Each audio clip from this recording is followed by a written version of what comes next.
Pada suatu hari Yesus bersabda, "Domba-dombaku mendengarkan suaraku. Aku mengenal mereka dan mereka mengikuti aku. Aku memberikan hidup yang kekal kepada mereka dan mereka pasti tidak akan binasa sampai selama-lamanya. Tidak seorang pun akan merebut mereka dari tanganku. Bapakku yang memberikan mereka kepadaku lebih besar daripada siapapun. Tidak seorang pun dapat merebut mereka dari tangan Bapa. Aku dan Bapa adalah satu." Demikianlah sabda Tuhan.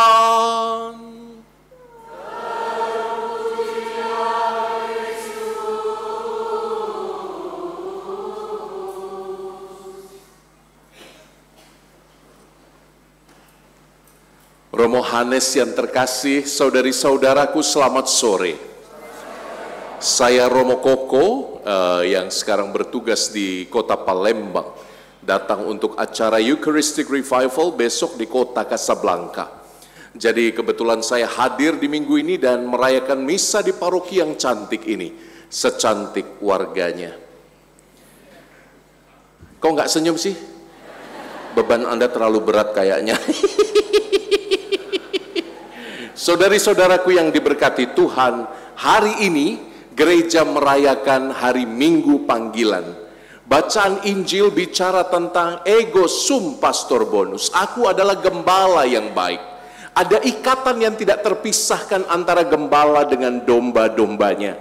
Saya harap itu juga yang terjadi di paroki ini.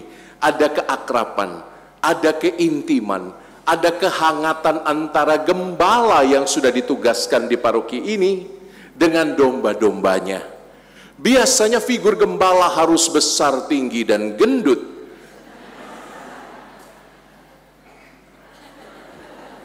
Supaya yakin betul bahwa domba-dombanya juga tidak kalah gendut.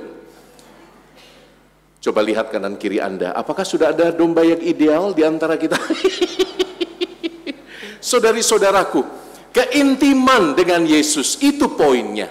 Minggu Panggilan seringkali kita rayakan dengan mengundang suster, frater, bruder, romo untuk berkisah tentang panggilan mereka sebagai imam religius, biarawan biarawati. Tapi bukan itu yang paling penting.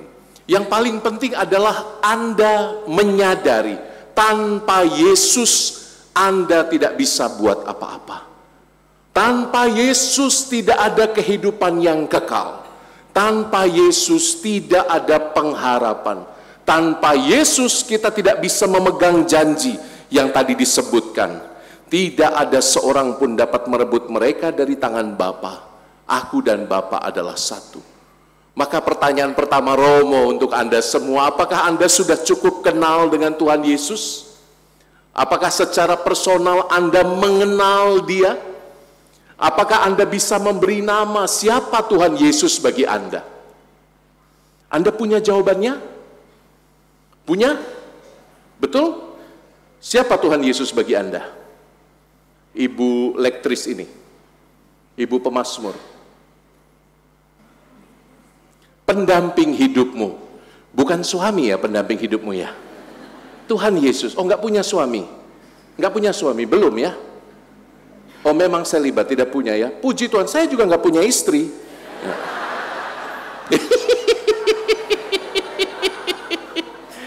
Tuhan Yesus pendamping hidup saya. Kalau itu yang sampai dari kedalaman hatimu, so be it. Indah sekali. Yesus yang mendamping hidup saya. Saya tidak butuh laki-laki. Tapi saya butuh Yesus dalam hidup saya. Dan itu yang Anda imani dari dalam. Dan ini baik sekali, contoh yang baik. Anak muda, mana anak muda ya? Kok anak tua semua di sini? Ah ya, ini lektornya. Engkau tadi lektor begitu bersemangat sampai berdengung semuanya ya. Coba, siapa namamu nak? Feren, siapa Yesus bagimu? Teman curhat. Wow, luar biasa. Jadi dia bukan Tuhan, dia teman curhat yang baik. Wow. Luar biasa. Mungkin jawabannya tanda petik agak konyol, maaf. Tapi ini adalah sesuatu yang sangat mendalam. Romo, kemanapun saya punya masalah, saya tahu saya ada Yesus. Kemanapun saya melangkah, saya tahu Yesus teman terbaik saya. Isn't it beautiful? Cantik sekali jawabanmu. Tiap orang harus punya jawaban atas pertanyaan ini. Karena Anda, kalau domba sampai terpisah tidak bisa memberi nama kepada gembala Anda, tidak ada hidup kekal. Anda harus punya relasi yang mendalam dengan Yesus. Dan relasi yang mendalam dengan Yesus itu dimulai saat ini. Sekarang ini juga. Mengapa? Karena hidup sama seperti di bacaan pertama dan bacaan kedua akan penuh dengan masalah. Orang-orang pilihan seperti Santo Paulus, Santo Barnabas, orang-orang pilihan, rasul-rasul pilihan, mereka juga mengalami masalah dalam hidup mereka. Dan apa yang menyelamatkan mereka? Iman dan pengharapan di dalam Yesus. Mereka mengenal Yesus secara intim, secara pribadi, sampai mereka tidak bisa lagi digoyahkan. Dengan segala cintaku pada generasi X, generasi Gen X, Gen Millennials, Gen Z, Gen Alpha, kadang-kadang kita terlalu berfokus pada mental health gitu ya. Dikit-dikit aku tersakiti, aku nggak bisa, aku nggak kuat gitu ya. Seolah-olah hidup itu yang menentukan itu Anda sendiri. Hei, jangan lupa, Anda punya gembala yang lain, yang menentukan langkah hidup Anda dan kemana Anda pergi. Maka hidup bukan tentang aku saja. Hidup adalah tentang relasi dengan Yesus. Dan biarkan Allah menuntunmu sampai jauh. Saya akan menutup homili ini dengan cerita. Suatu saat dalam hidup Romo, saya mengalami kesulitan luar biasa untuk mewartakan Yesus di tengah kumpulan orang-orang Jawa Tulen di kota Klaten. Saya ditugaskan di rumah sakit untuk menyuapi orang-orang yang sakit terminal. Anda tahu sakit terminal itu sakit apa? Yang sudah siap berangkat ke surga itu loh. Jadi seolah-olah sedang di terminal. Jadi saya bertugas untuk menyuapi simbah-simbah yang tidak bisa bahasa Indonesia. Sementara Romo, dari wajah saya kan kelihatan saya tidak bisa bahasa Jawa. Apalagi mereka menggunakan bahasa Jawa yang halus. Yang saya tahu cuma neng kono neng kene, kabeh-kabeh neng kono neng kene gitu, kurang lebih begitu ya. Anda yang orang Jawa pasti tahu artinya. Waktu saya menyuapi satu simbah ini, saya mengalami kesulitan yang hampir menggetarkan batin saya. Apa yang terjadi? Ketika tak suapi, mbahnya itu teriak dalam bahasa Jawa, "Duduh mas, duduh mas." Duduh itu apa? Saya tidak tahu duduh itu apa. Saya pikir duduh itu apa Bapak Ibu? Yang orang Jawa? Kuah artinya. Mbah itu minta kuah waktu disuapin.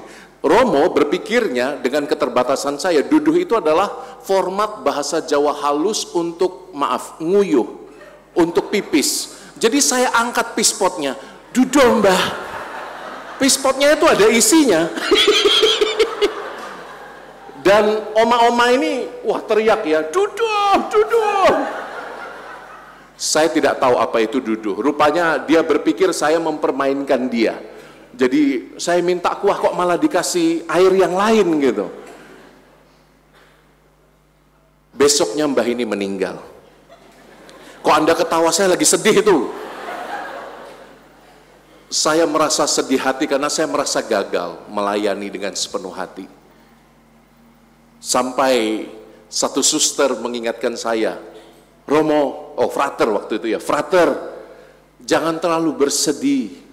Di surga mbah ini mendapatkan duduh sebanyak yang dia mau. Mendapatkan kuah yang dia suka. Frater jangan terlalu bersedih. Frater sudah melayani dengan cukup baik." Ingat yang frater lakukan, itu melayani Yesus dengan kelemahan frater. Lalu saya ingat, oh jangan-jangan saya terlalu bersedih karena saya memikirkan egoku. Memikirkan aku gagal, aku nggak bisa, aku nggak sanggup. Jangan-jangan kebanyakan akunya. Lalu Yesus lupa. Yesus saya tinggalkan di ujung sana. Maka untuk Anda yang sedang patah hati, untuk Anda yang sedang kecewa dengan hidup, untuk Anda yang sedang meratapi kehidupanmu dengan salib yang sangat berat ini, ingat kata-kata saya, jangan-jangan kita menangis terlalu banyak sampai lupa bahwa Yesus adalah gembala kita. Jangan lupakan Yesus, Dia gembalamu. Amin. Sebagai penutup lagi yang kedua, ingatkan kanan kiri Anda, Yesus gembalamu. Nggak kenal ya? Kenalan. Yesus gembalamu. Katakan, 1, 2, 3. Kok Anda kayak sungkan-sungkan gimana? Inilah orang Jakarta ini, ampunilah ya Tuhan. Anda itu harus akrab gitu loh, satu jemaat. Coba katakan, Yesus gembalamu. Yesus menuntunmu. Salibmu memang berat. Katakan, itu berat betul itu. Salibmu memang berat. Tapi jangan lupa ada Yesus Sang Gembala. Semoga dengan demikian kita kembali ke surga dengan keyakinan ini. Menutup mata sebagai domba-domba bahagia. Kita melihat Yesus dari wajah ke wajah. Datanglah ya Tuhan Yesus. Kemuliaan kepada Bapa dan Putra dan Roh Kudus.